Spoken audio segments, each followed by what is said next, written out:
I want to be very honest with you that I tried to start this video no less than 15 times. I not only pressed record, up, down, up, down. I went over to my computer and I was looking up different podcasts that I listen to. What are their intros? What are they doing to start? What is the theme? What is the logo? Because my brain never stops in terms of the monetization. My brain never stops in terms of the content. My brain never stops in terms of the performance.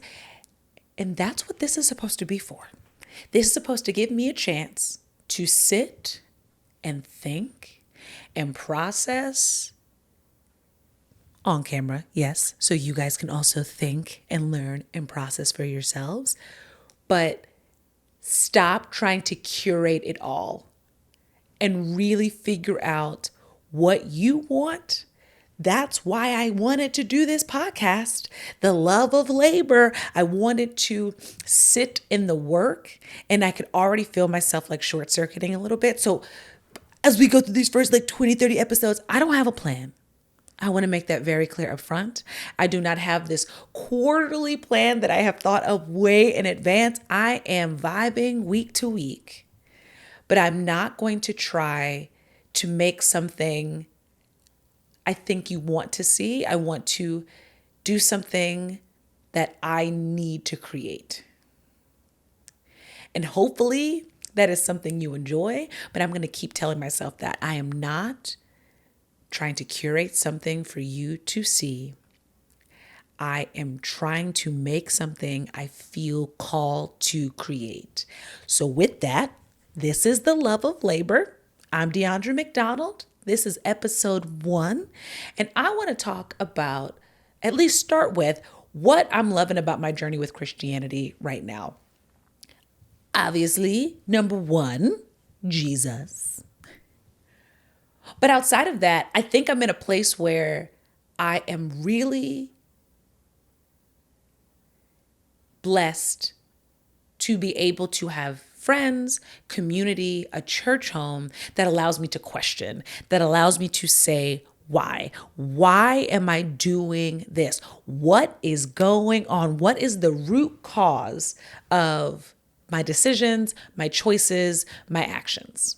And I have some notes here. I just want to let you know, I do have some notes because I couldn't remember everything I want to talk about, but there are more questions to remind me as a prompt as I'm going through this. So I have had this opportunity within my church life to question and ask why. And the thing that really resonates the most with that for me is because I feel like it's really been the first organized attempt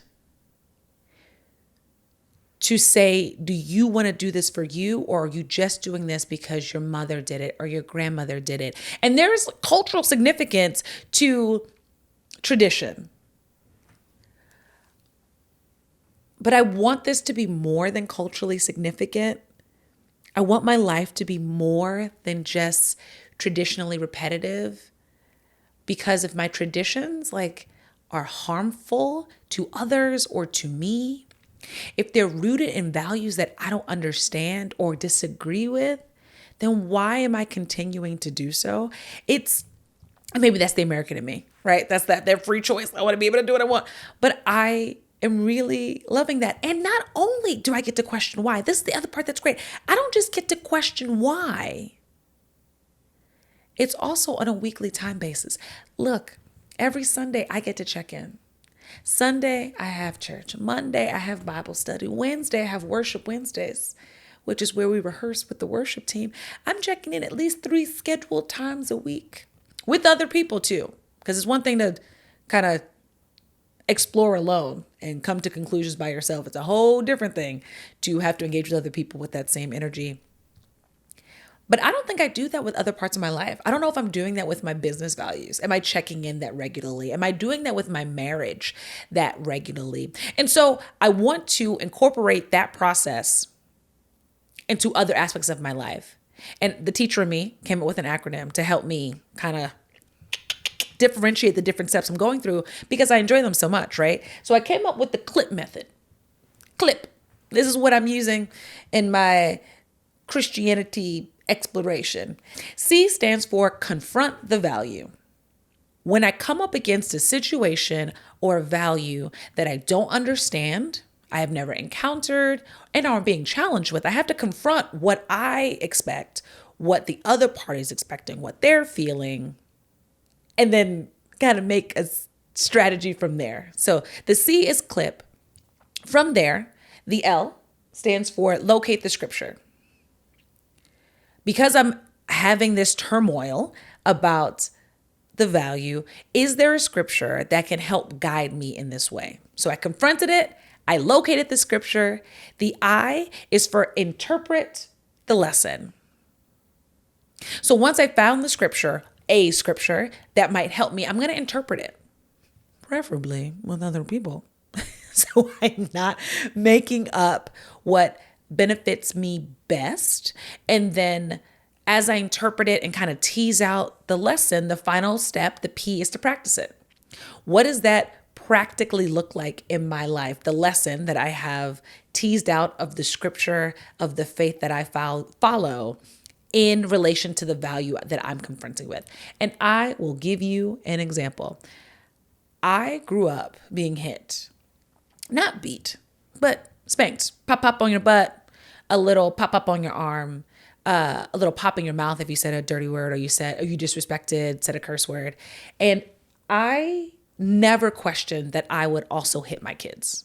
It never even crossed my mind that I wouldn't also discipline them. Again, I wasn't fantasizing about it, but it was like, that's a corrective measure. You do it if they're being crazy and you move on.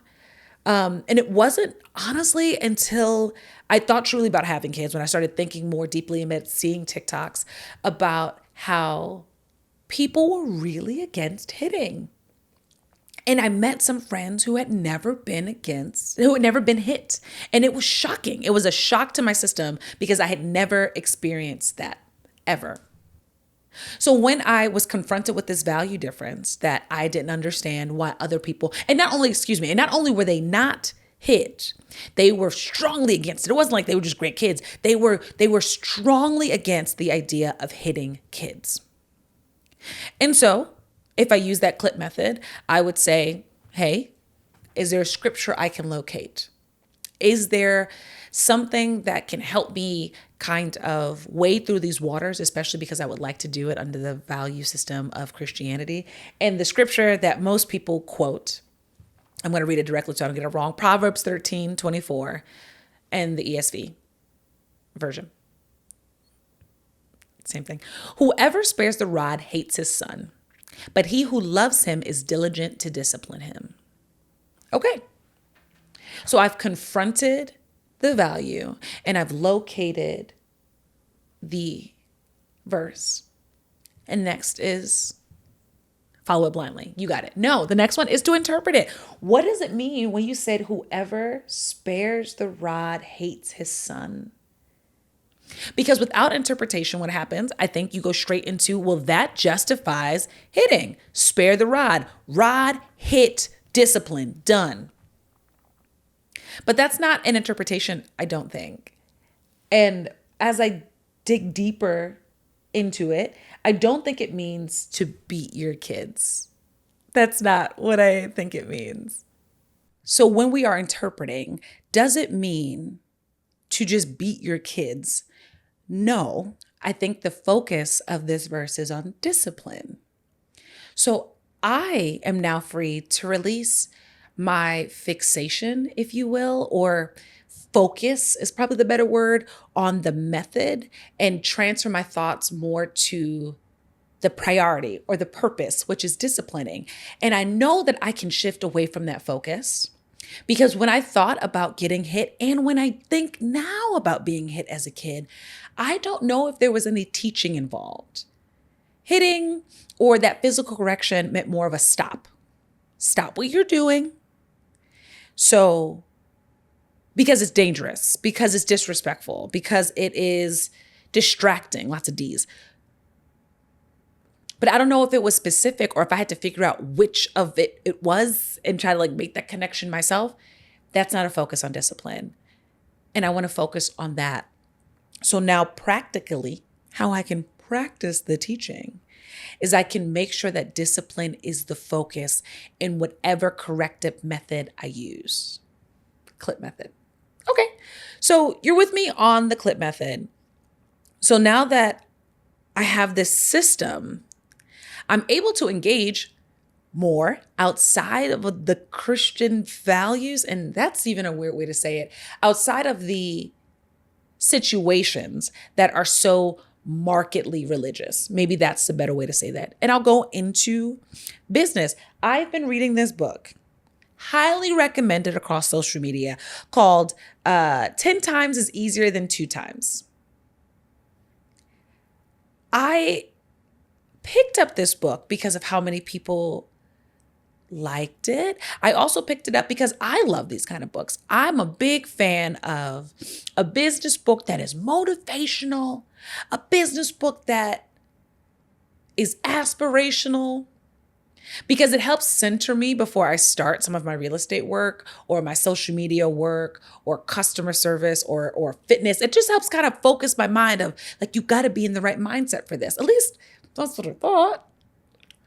And I will read a heavy textbook as well, but this isn't so detail focused.